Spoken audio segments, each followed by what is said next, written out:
December 6, 1942.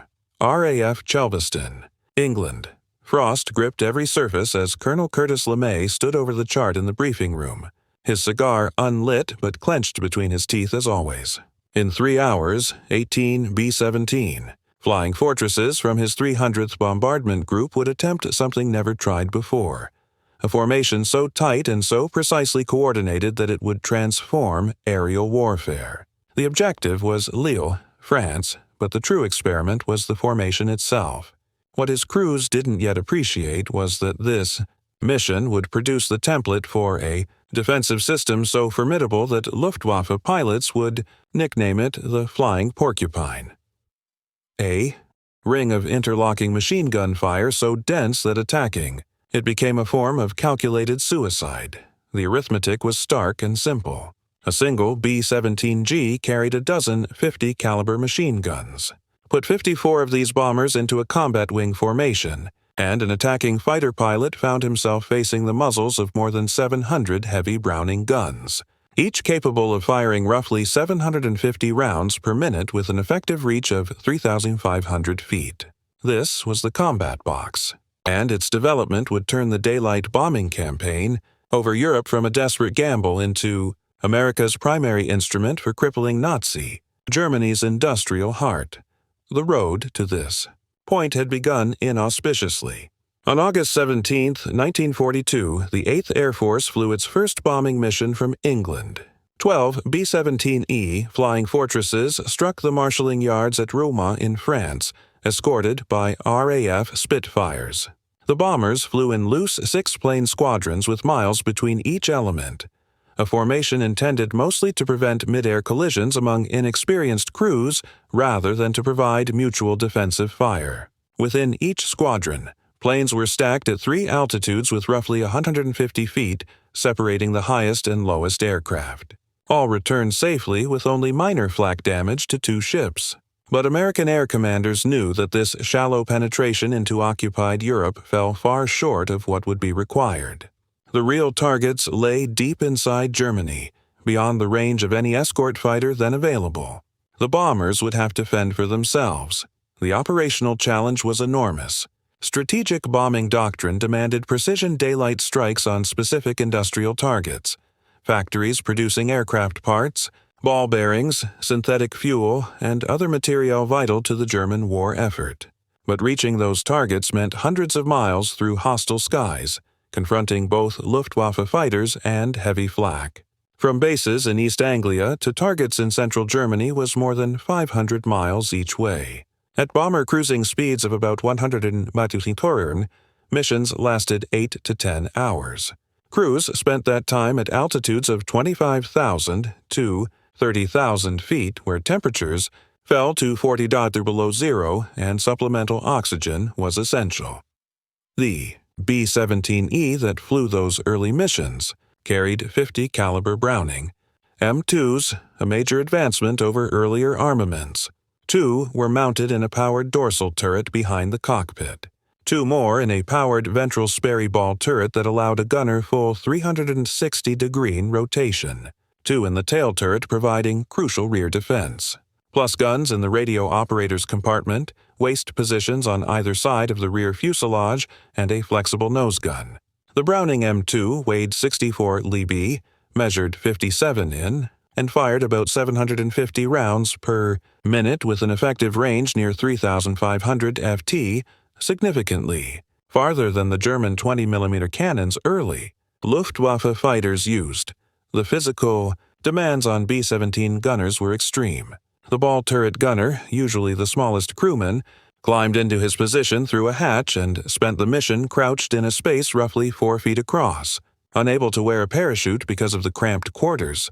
If the aircraft was hit and going down, he had to rotate the turret to line up the hatch, climb into the fuselage, retrieve his chute, and bail out, all while the bomber might be spinning or burning. Waist gunners stood at open windows where the temperature at altitude plunged and gale-force winds roared through the fuselage. They wore electrically heated suits that often failed. Frostbite was common. In November 1942, a Luftwaffe ace named Egon Mayer made a discovery that forced the Americans to rethink defensive tactics. Mayer, who commanded the 3rd Group of Jagdgeschwader II, identified the bomber's fatal weakness. The nose, where the bombardier and navigator sat in a plexiglass enclosure, was defended by only a couple of manually operated 50 caliber guns with very limited forward arcs. Behind that enclosure sat the cockpit with pilot and co-pilot. A killed pilot at the controls meant the bomber would likely come down even if the rest of the crew survived. Mayer calculated that a head-on attack, while perilous and demanding special skill, allowed German fighters to concentrate fire on the B-17's most vulnerable point. The tactic required approaching on a collision course at full throttle from 12 o'clock ahead of the bomber formation. On November 23, 1942, flying with his wingman Georg Peter Eder, Mayer shot down his first B-17 using the head-on method. Within weeks, the tactic became standard Luftwaffe procedure. By December 1942, the frontal attack was the preferred way to strike American heavy bombers. The closing speed in such attacks reached roughly 500 mph. The B-17 had about 100 mph and an FW-190 or BF-109 at full speed adding the remainder, producing a combined closure of roughly 730 feet per second. A German pilot had perhaps 3 seconds from the moment he opened fire at maximum range until he needed to break off to avoid collision. In those seconds, a skilled flyer could rake the B-17's nose with 20 mm cannon fire, kill the pilots, destroy controls, and convert a 4-engine bomber into falling wreckage. This was the tactical problem Curtis LeMay set out to solve that winter. LeMay was 36, a colonel commanding the 300th Bombardment Group. He had assumed command on June 2, 1942, after a decade of developing what many considered the finest navigational skill in the service. His navigation abilities were exceptional. In August 1937, as navigator under pilot and commander Caleb Haynes on a Boeing B-17, he helped locate the battleship USS Utah during exercises off California, despite being given incorrect coordinates by Navy staff. In May 1938, LeMay navigated 3 B-17s over 620 nautical miles of open ocean to intercept the Italian liner SS Rex about 725 miles off the American coast, a mission that drew huge publicity and demonstrated both the B-17's capabilities and LeMay's skill. By the time he took command of the 300th, he had formed clear views on how bombers should operate. First, precision bombing required straight and level flight during the bomb run, no matter how heavy the flak or how fierce the fighter attacks. The Norden bomb sight required stable flight to calculate the precise release point. Second, Lame understood that tight formations were essential for concentrated defensive fire. Scattered bombers were vulnerable bombers. Only by flying close together could bombers mass their defensive armament to create overlapping fields of fire. Third, crews needed relentless training until every action became instinctive. Lame's crews found him demanding, unemotional, and utterly focused on mission success. He drove them hard and he led by example, flying the toughest missions himself. The existing formations were inadequate. The 6-plane squadrons that flew the early missions were too spread out to provide mutual support. At 2 to 4 misseparation, bombers under attack received no defensive fire support from other aircraft in their squadron. Their 50 caliber guns had an effective range of 3,500 ft, just over half a mile. Lame needed something tighter, something that would concentrate defensive fire while still allowing bombers to drop their payloads effectively and avoid mid-air collisions. The first improvement came in October 1942 when the 8th Air Force adopted 3 plane elements arranged in a V formation. This basic building block, 3 bombers flying in close formation with 1 lead plane and 2 wingmen, would remain standard throughout the war. But 3 planes were not enough. The breakthrough came in December 1942 with what LeMay called the Javelin Down formation. This 18-plane formation stacked bombers both vertically and horizontally, in a pattern that resembled a spear point when viewed in profile. The formation consisted of 6 3-plane elements arranged in 3 squadrons. Each squadron had 2 elements. The squadrons were stacked vertically with the lead squadron in the middle, the high squadron above and to one side and the low squadron below and to the other side. The key innovation was stacking planes within each element and squadrons within the group downward in the direction of the sun. This aided gunners on higher aircraft in seeing lower aircraft without being blinded by glare, while simultaneously creating overlapping fields of fire that covered every approach angle. The formation was 600 ft high from the lowest bomber to the highest, 500 ft deep from front to back and nearly 2,500 ft across from one side to the other. Most importantly, every bomber in the formation could bring its guns to bear on an attacking fighter from almost any direction. On December 6, 1942, the 3005th Bomb Group flew the Javelin down formation for the first time in combat during a mission to La France. B-17Fs took off from RAF Chelveston, climbed to altitude and formed up into the Javelin down pattern. As they approached the target, German fighters made several passes but were unable to penetrate the concentrated defensive fire. The results were immediately apparent. German fighters that approached the formation found themselves facing concentrated defensive fire from multiple bombers simultaneously. The interlocking fields of fire created zones where attacking fighters were exposed to guns from 3 or 4 B-17 at once. The formation worked so well that the other 3 B-17 groups in England, the 91st, 3003rd, and 306th Bomb Groups immediately adopted it after mission debriefings revealed its effectiveness. Lame wasn't finished. By January 1943, he had refined the formation into a 21-plane wedge, adding a third 3-plane element to the most exposed squadron for additional support. The most exposed position in the Javelin down formation was the low squadron, which flew below and behind the lead squadron. German fighters quickly learned to attack from below, coming up at the vulnerable low squadron, where their targets were silhouetted against the sky.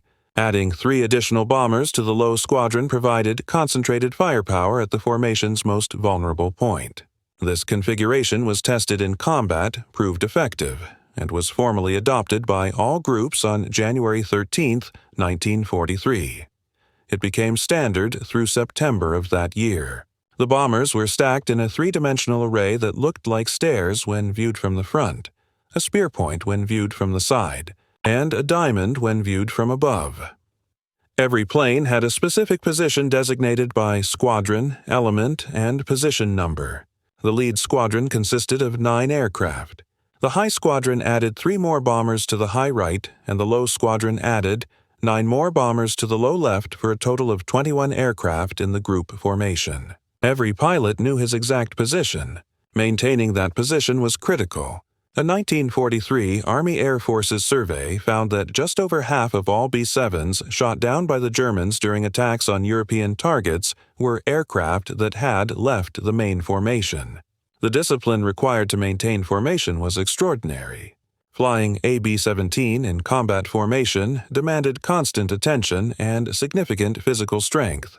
The pilot had to maintain precise airspeed, altitude, and position relative to other aircraft while wearing heavy clothing, oxygen mask, and flight gear at altitudes where temperatures reached 40 degrees and below zero. The turbulence from PW wash of leading bombers made formation flying even more difficult. Each B-7's 4 engines created massive vortices of disturbed air extending back hundreds of feet behind each bomber. Aircraft flying in-trail or in lower positions encountered constant turbulence. The B-7's control system was not power-assisted. Moving the control yoke, rudder pedals, and throttles required physical force. After 6 hours in formation at altitude, pilots' arms felt like concrete. The defensive effectiveness of the combat box became clear during missions in early 1943.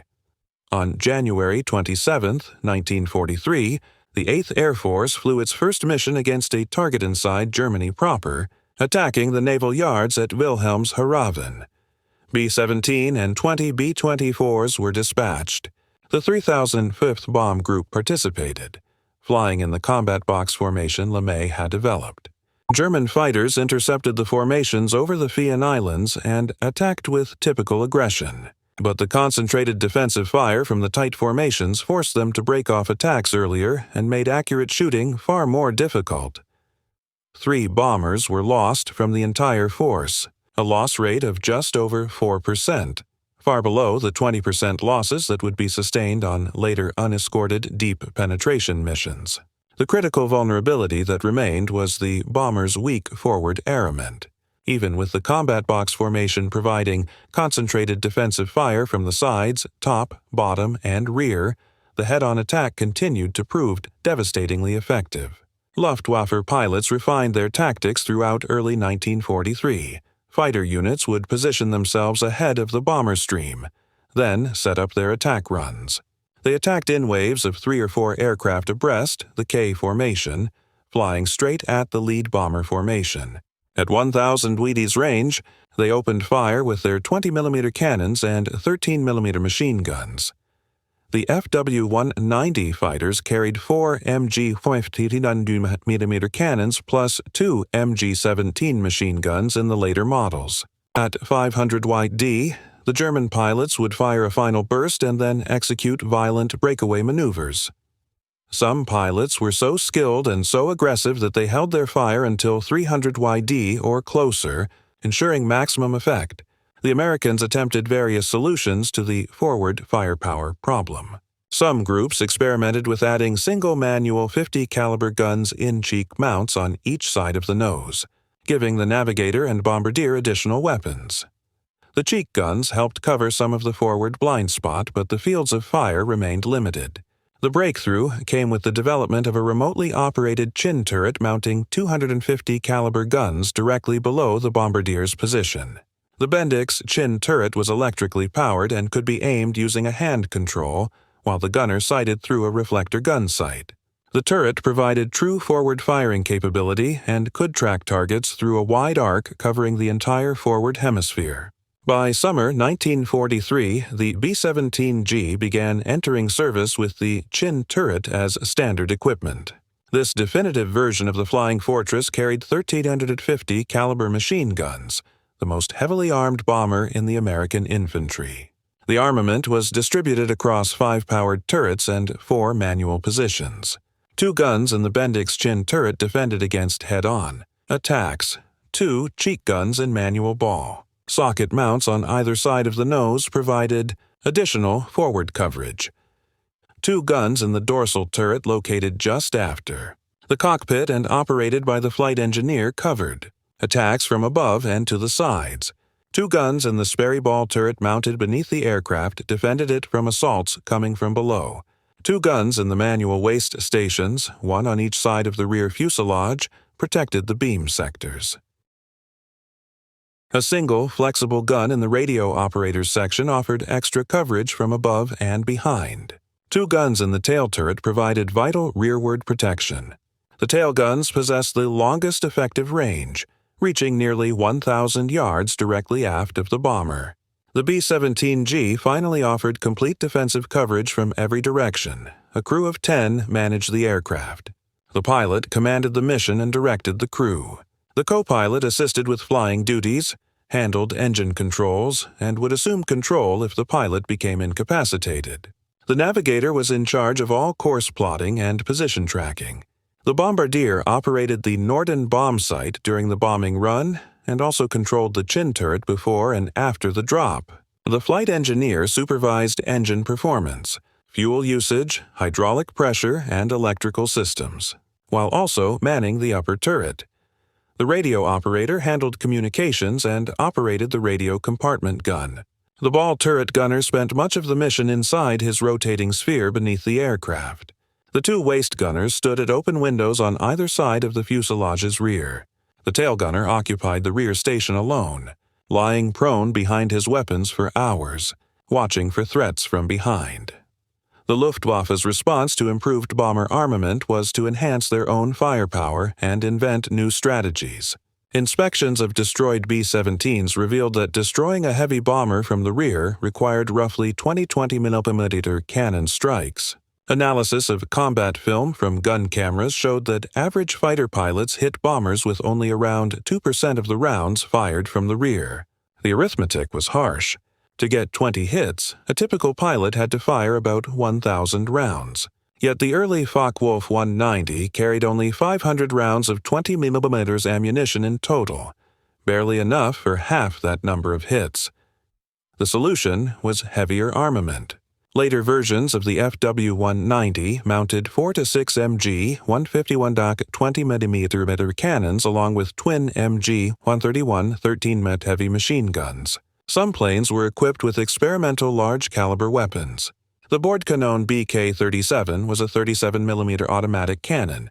The Mk-103 was a 30mm cannon. Certain bomber interceptor variants carried even larger guns.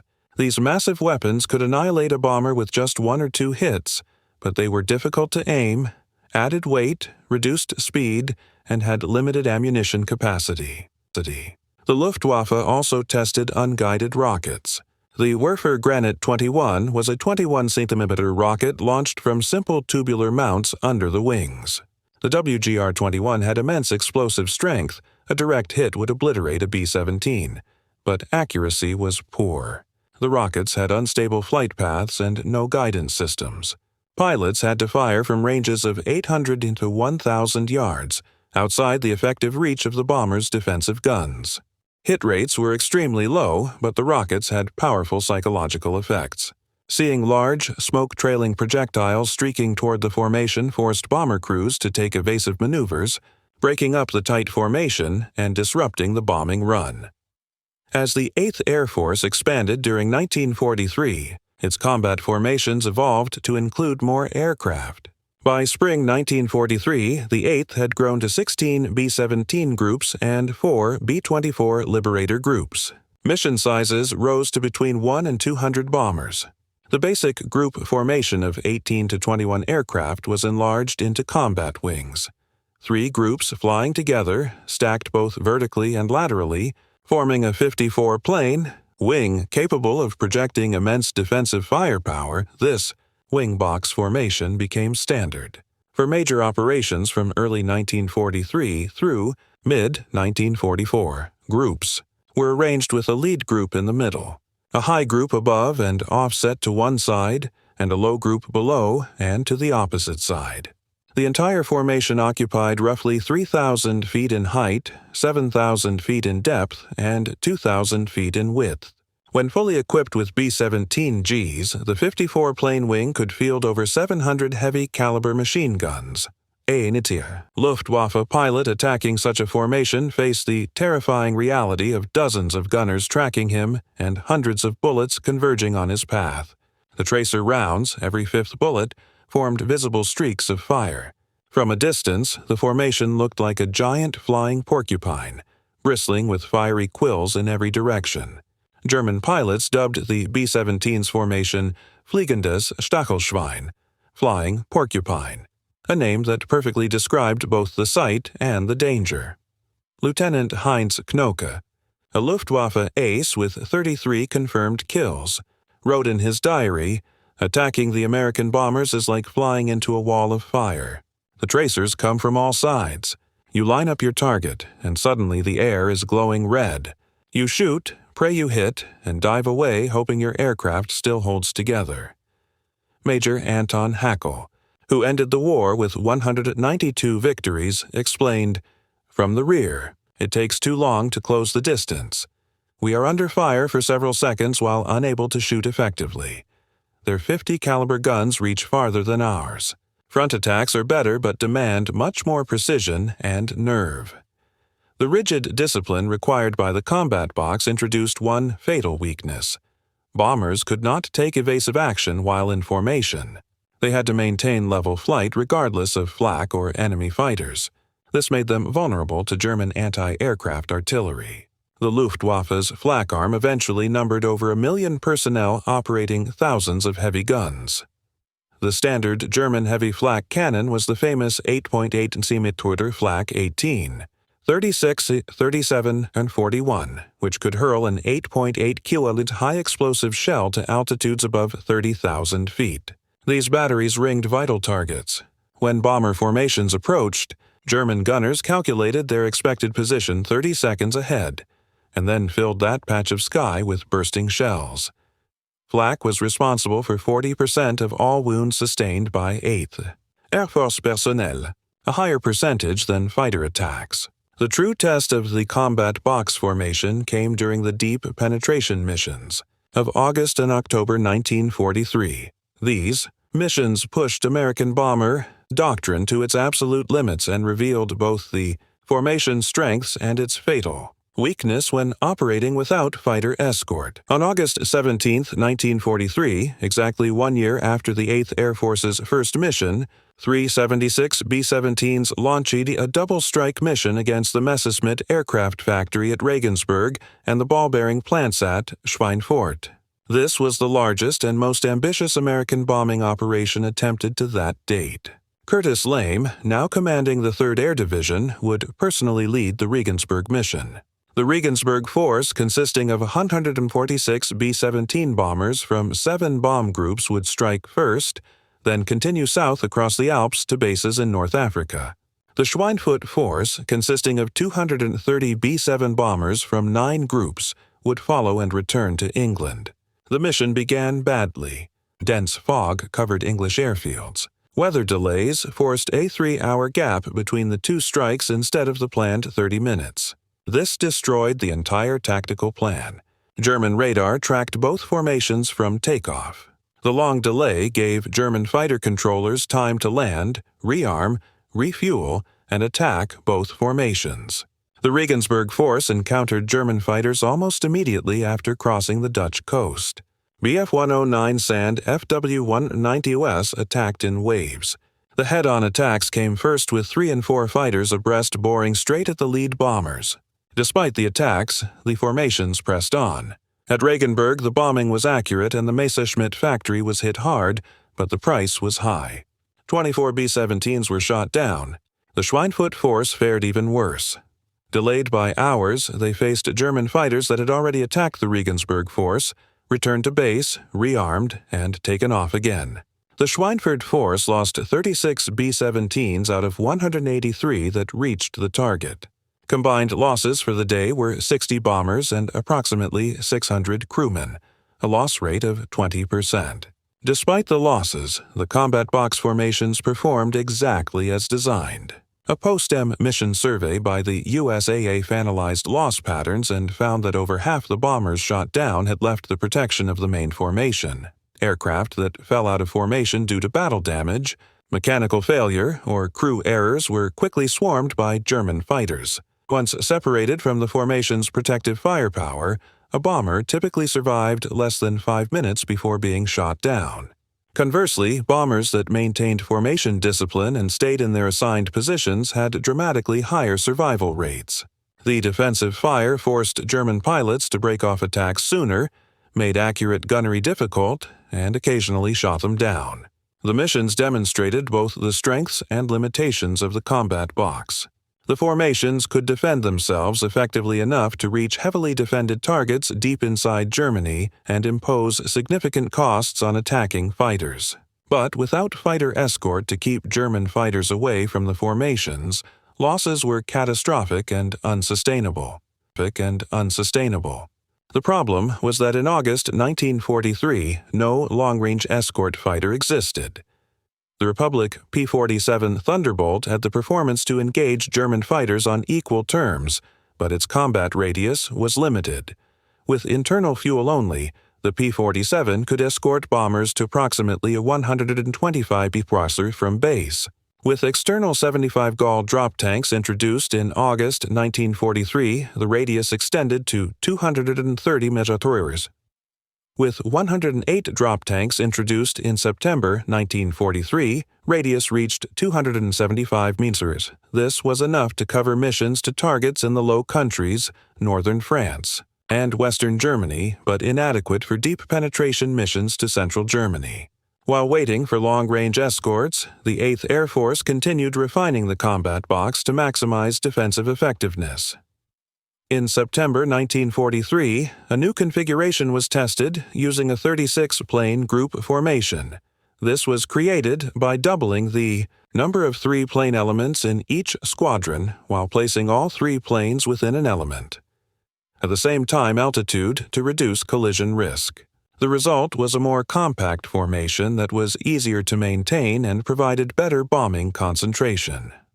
By late 1943, groups could choose between the 21-plane compact formation for small missions, the 36-plane group formation for better bombing accuracy, or the 54-plane wing formation for maximum defensive firepower. The critical test came on October 14, 1943, when the 8th Air Force returned to Schweinfurt for a second attempt to destroy the ball-bearing plants. This mission would become known as Black Thursday, the bloodiest day in 8th Air Force history. 291 B-7s took off that morning from bases across East Anglia. Weather was miserable. Assembly into formation took longer than planned. The mission was nearly scrubbed, but commanders decided to proceed. The strategic importance of Schweinfurt's ball-bearing production justified the risk. Only about half the expected P-47 escort fighters were able to rendezvous with the bomber formations. As the B-7s in their combat box formations approached Aachen on the German-Belgian border, the Thunderbolts waggled their wings in the traditional farewell gesture and turned for home, their fuel exhausted. The bombers continued alone into Germany. Then the Luftwaffe struck with unprecedented force. German fighter controllers had tracked the formations from takeoff. Every available fighter unit in Western Germany was scrambled. Over 300 German fighters attacked the bomber stream in coordinated waves. Single-engine Messid 109s and Fowlerwolf 190s came in 3 and 4 abreast, attacking head-on. The attacks were pressed home with tremendous aggression. They were followed by twin-engine fighters firing WGR-21 rockets from 1,000 yards out. The massive rockets forced formations to scatter as individual B-7s took evasive action. This broke up the combat boxes and ruined the mutually supporting defensive fire. The Luftwaffe had learned from experience and refined their tactics specifically to break up the combat box. They focused attacks on individual groups, overwhelming local defensive capabilities. Damaged bombers that fell out of formation were immediately swarmed by German fighters. The German pilots flew from home bases in Germany, many within 50 mir of the bomber route. After expending ammunition, they would land, be rearmed and refueled in 15 to 20 minutes, and take off again to attack the same bomber stream a second or even third time. By the time the formations reached Schweinfurt, 28 bombers had already been lost. The 305th Bomb Group, Lame's old unit, was hit particularly hard. Flying in the most exposed low-group position, they bore the brunt of repeated attacks. 13 aircraft from the 3005th failed to return to England, the highest loss of any group on the mission. 130 men from the 3005th were killed, captured, or listed as missing. The bombing was accurate despite the chaos. Post-strike reconnaissance photographs showed severe damage to several production facilities, but the cost was beyond anything previously experienced. Of the 291 B-17s that departed England that morning, 60 were shot down by fighters or flak. Another 17 returned to England so heavily damaged that they had to be scrapped. Another 121 aircraft landed with varying degrees of battle damage. Total losses represented over 26% of the attacking force. Aircrew casualties were equally severe. 650 men were lost out of 2,900 who flew the mission, representing 22% of all crews. At that loss rate, an aircrew member had virtually no chance of surviving a 25-mission tour. Staff Sergeant Harold Monroe, Graham, ball turret gunner with the 3005th Bomb Group, had flown 27 missions successfully. The night before Black Thursday, Graham wrote a letter home that his family preserved. "We all know what we're facing tomorrow. Schweinfurt is the toughest target in Germany, but the formation will protect us as much as anything can. If we stay together, if we hold the box no matter what happens, some of us will make it through. The formation gives us that chance." Graham's aircraft was shot down over Schweinfurt the next day. His bomber took several direct hits, caught fire, and went into a spin. Only 3 parachutes were seen leaving the aircraft. Graham was not among the survivors. He was 22 years old. Analysis of the mission showed once again that bombers maintaining formation discipline survived at much higher rates than those that scattered or fell out. The bombers that held their positions had better than 50% chance of reaching home. Those that fell out had almost no chance. The concentrated defensive fire had shot down some German fighters, damaged many others, and, most importantly, forced German pilots to break off their attacks earlier. Without the combat box, losses would have been even higher. The formation had done its job. It just wasn't enough without fighter escort.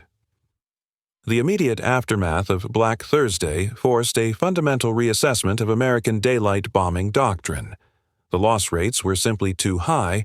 Crews could not be expected to survive 25 mission tours when each mission had a 20% casualty rate. For the rest of 1943, the 8th Air Force limited its operations to targets within range of fighter escorts. Deep penetration missions to targets in central and southern Germany were suspended indefinitely. But this was not a defeat, rather a necessary operational pause while solutions were implemented.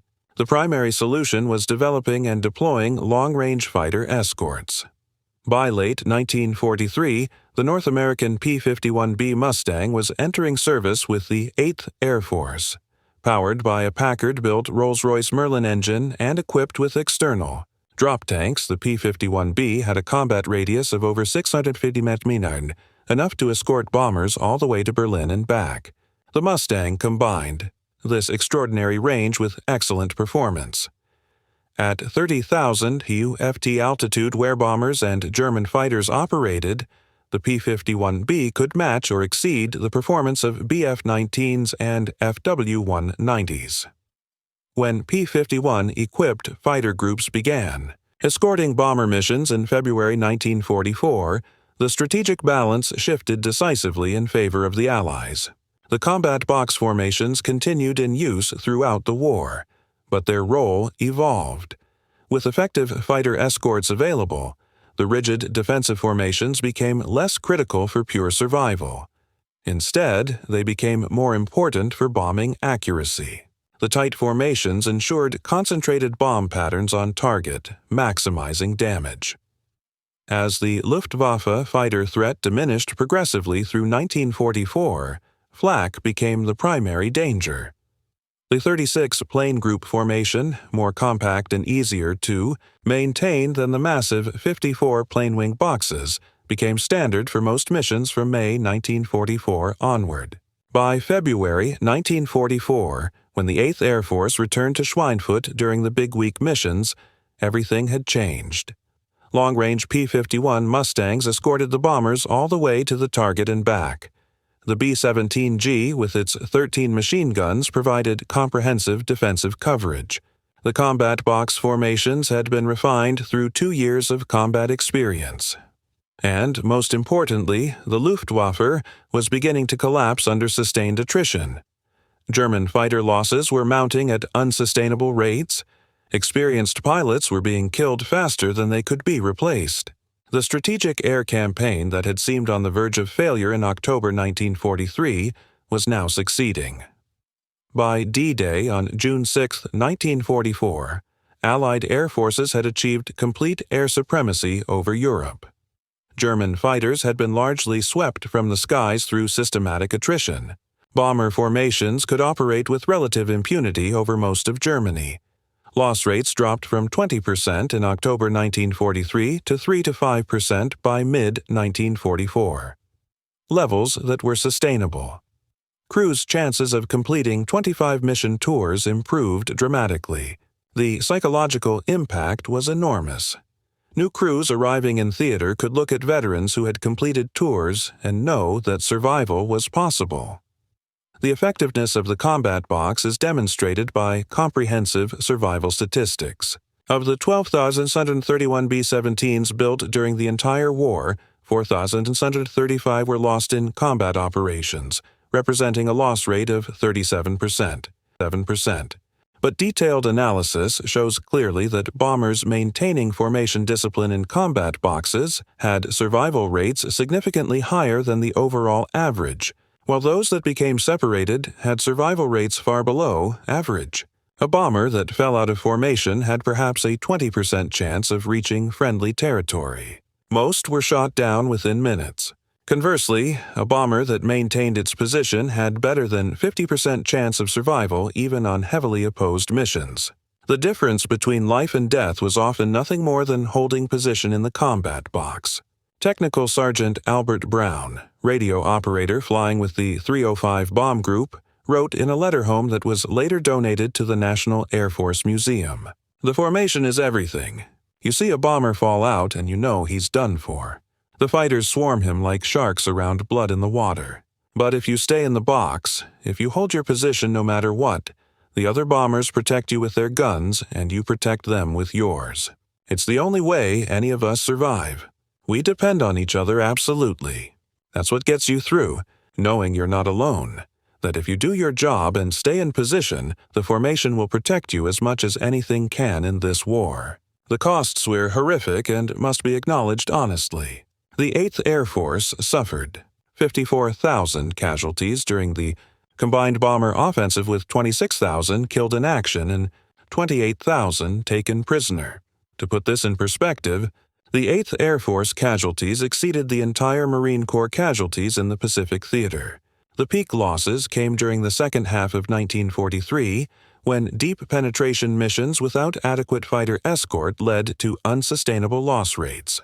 The courage required to climb into a bomber knowing the odds were against survival, to fly through flak and fighter attacks, to stay in formation when every instinct screamed to break away, cannot be overstated. The statistical reality of the combat box remained stark and undeniable. A 54-plane combat wing of B-17Gs fielded over 700 heavy machine guns, each capable of firing 750 rounds per minute with an effective range of 3,500 ft. These guns were arranged in three-dimensional space to create overlapping fields of fire covering every possible approach angle. Any fighter attempting to attack the formation had to fly through this wall of defensive fire for several seconds. Luftwaffe analysis confirmed that German pilots found attacking intact formations extraordinarily difficult and dangerous. The defensive fire forced early breakaways, made accurate gunnery nearly impossible, and occasionally shot them down. The development of the combat box also represented a uniquely American approach to warfare that combined engineering, industrial capacity, and tactical innovation. Where other nations might have abandoned daylight bombing after discovering its costs, the Americans engineered a solution. They analyzed the problem systematically, studied loss patterns, experimented with different formations, and refined tactics based on combat results. The solution required massive industrial capacity to build thousands of heavy bombers, each carrying 13 heavy machine guns and 7,500 rounds of ammunition. Building 12,000 B-17 required millions of man-hour and coordination across dozens of states. The solution also required training infrastructure to teach tens of thousands of pilots, navigators, bombarders, and gunners to operate as coordinated teams. The logistics of training, transporting, and integrating these crews into combat operations represented an organizational challenge as demanding as the combat itself.